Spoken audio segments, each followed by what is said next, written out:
തദ്ദേശ സ്വയംഭരണ തിരഞ്ഞെടുപ്പിന്റെ സ്ഥാനാർത്ഥികളുടെ ചിത്രം തെളിഞ്ഞു. പത്രിക പിൻവലിക്കാനുള്ള അവസാന സമയപരിധിയും കഴിഞ്ഞതോടെ പാലക്കാട് ജില്ലയിൽ 10,000-ഓളം സ്ഥാനാർത്ഥികളാണ് അവശേഷിക്കുന്നത്. സ്ഥാനാർത്ഥികൾക്കുള്ള ചിഹ്നങ്ങളും അനുവദിച്ചു. ഇനി വാശിയേറിയ പ്രചരണത്തിന്റെ 16 ദിനങ്ങൾ. പത്രിക പിൻവലിക്കാനുള്ള സമയം ഇന്ന് 3 മണിയോടെയാണ് അവസാനിച്ചത്. പല സ്ഥാനാർത്ഥികളും പാർട്ടികളുടെയും മുന്നണി നേതാക്കളുടെയും അനുരഞ്ജനത്തിന് വഴങ്ങി നാമനിർദ്ദേശ പത്രിക പിൻവലിച്ചു. എങ്കിലും പല വിമതരും അതേപടി മത്സരരംഗത്ത് നിൽക്കുകയാണ്. കൊഴിഞ്ഞാമ്പാറയിലെ CPM വിമതരും പാലക്കാട് നഗരസഭയിലെ കോൺഗ്രസ് വിമതരും പത്രിക പിൻവലിച്ചിട്ടില്ല. അട്ടപ്പാടിയിൽ കഴിഞ്ഞ ദിവസം CPM ലോക്കൽ സെക്രട്ടറിയുടെ വധഭീഷണി നേരിട്ട മുൻ ഏരിയ സെക്രട്ടറിയും പത്രിക പിൻവലിച്ചിട്ടില്ല. വടക്കഞ്ചേരിയിലും കിഴക്കഞ്ചേരിയിലും CPM വിമതർ മത്സരരംഗത്ത് ഉറച്ചു നിൽക്കുകയാണ്.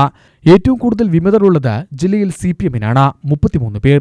കോൺഗ്രസിൽ നിന്ന് വേർപെട്ട് CPM-വുമായി ചേർന്ന് മത്സരിക്കുന്ന പെരിങ്ങോട്ടുകുറിച്ചിയിലെ AV ഗോപിനാഥ വിഭാഗവും മണ്ണാർക്കാട്ടെ PK ശശി അനുകൂലികളും പത്രികകൾ പിൻവലിച്ചിട്ടില്ല.